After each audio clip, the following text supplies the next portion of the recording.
You have it. And this time, let's hear the message from Daddy Albert De Vera. Thank you.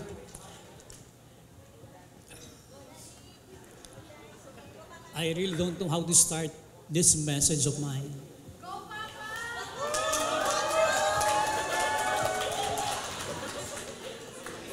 Una sa lahat, nais kong magpasalamat po sa ating dakilang Diyos sa kanyang pagbigay pahintulot na magkaroon ng kaganapan ng araw na ito.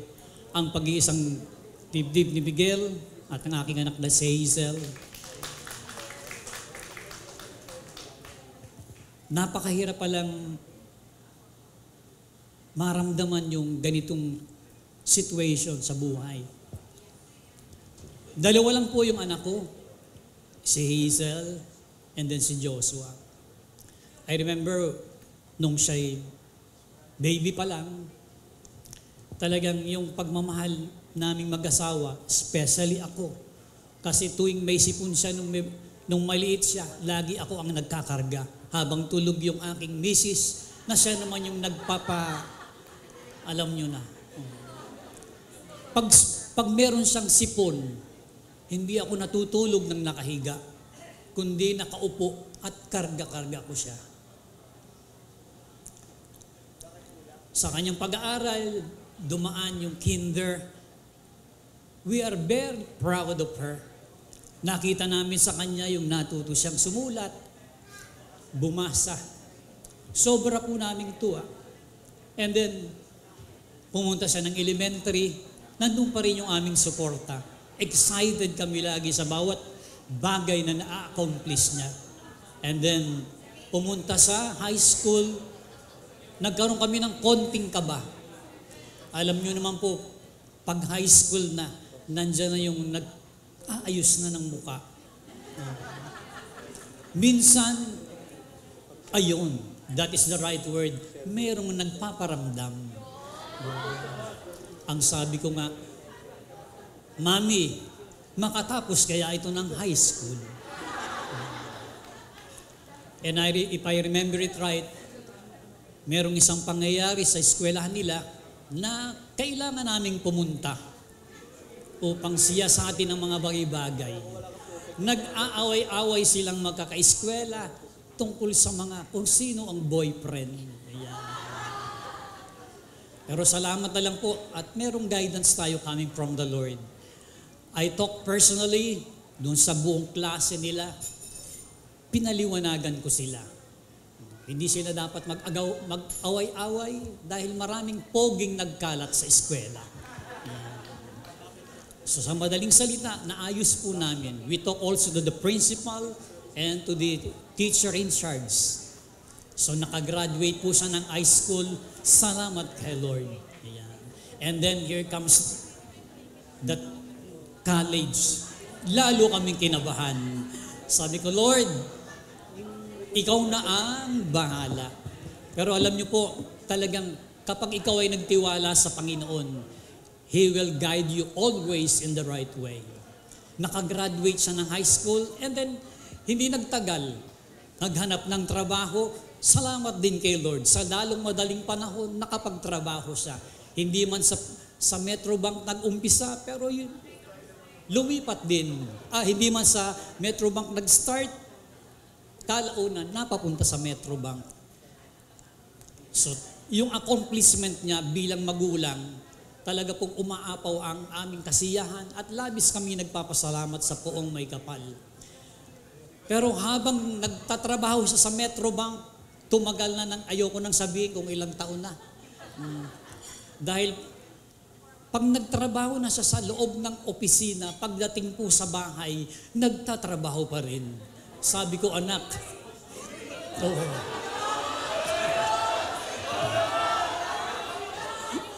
ayan. Pero,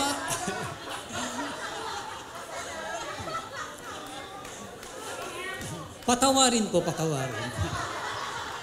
Pero actually, sa totoo lang po, yun talaga yung ugali ng anak ko. Since since nung maliit pa siya, talagang pag meron po siyang gustong gawin, talagang tuloy-tuloy niya hanggat hindi natatapos. gagawin niya yan. Ganon din yung ginawa sa opisina. Pagdating sa bahay, extension pa rin ng opisina. Pero alam niyo po, it doesn't matter kung ganun ang ginagawa niya. Doon ko lang nakikita yung eagerness niya na magtrabaho ay accomplish ang isang bagay. Pero habang tumatagal, all work. Hanggang sa dumating ang pagkakataon na tinanong ko siya, anak, wala ka bang balak mag-asawa?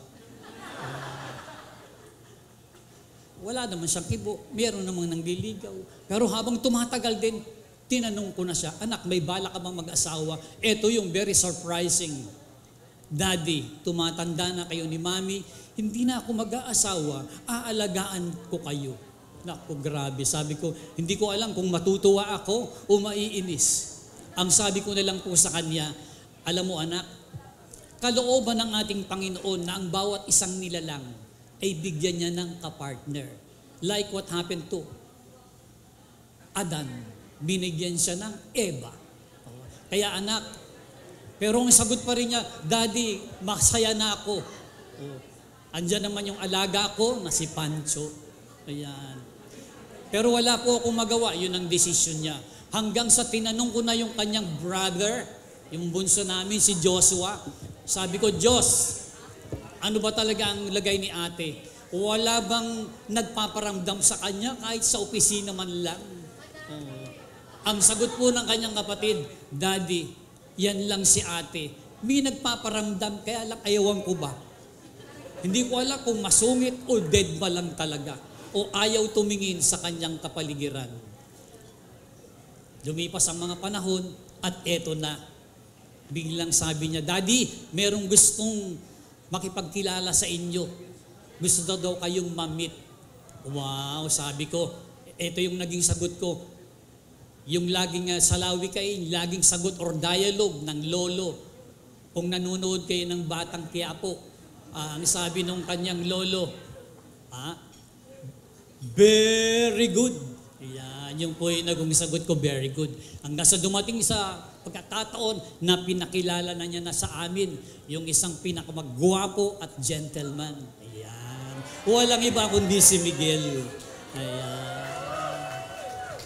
Nung first time kong mamimit si Miguel, beso-beso. At nung makauwi na kami sa amin, sabi ni Hazel, Pa, anong say mo? Very good. Ayan. Hindi rin nagtagal, Daddy, gusto na daw niyang lumagay sa tahimik. Abay, sabi ko, anak, yan na ang hulog ng langit sa'yo. Very good. Ayan. At ito nga po yung araw na kung saan nagkaroon na ang kaganapan, yung pinangarap nilang dalawa. Sabi ko, sa pag-aasawa, hindi laging perfect. Habang nagsasama kayo, lalabas yung totoong individual differences nyo. Kasi kung ganito lang, magkakilala kayo, magkasama kayo, paminsan-minsan, iba pag mag-asawa na, lalabas yung totoong ugali nyo, yung individual differences nyo. Pero what matter most, kung ang pagmamahal nyo sa bawat isa, nag-uugat at nanggagaling sa ating Panginoon, believe me or not, He will guide you all the way. Dumaan ka man sa pagsubok, like what happened to us, marami din po ako naging pagsubok, pero nakasentro lagi yung aming pagsasama sa ating Panginoon.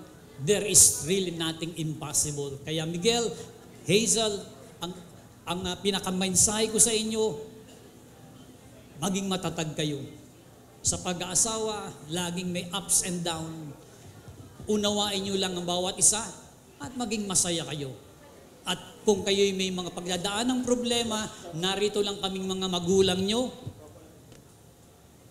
just dial our number. Yeah.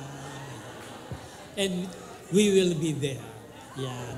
So again, best wishes to you, Hazel. Thank you very much sa inyong mga dumalo at nagbigay po ng panahon upang masaksihan ang kaganapang ito. Maraming salamat po. Sige po, palakpakan natin ang ating newlywed couple. There you go. What a wonderful message right there from Daddy Albert. Of course, Mommy Becky, palakpakan natin mga kaibigan. Once again, our dear mother and father right here of our bride and groom. What a beautiful sight to see. On to this wonderful segment that we have for these messages. talaga namang isang malaking saludo sa ating mga magulang as they're one of the main reasons as to why we have these wonderful couples celebrating for today. Again, palakpakan natin mga kaibigan, our parents of the couple. And an unexpected dance will be witnessed, mga kaibigan, for this evening as we wanted to give it all for you tonight. Because we'd like to invite the brother of our bride, Josh. Please have this wonderful dance together with Hazel as you go along with this. And please, ladies and gentlemen, a round of applause to the brother and the sisters dance.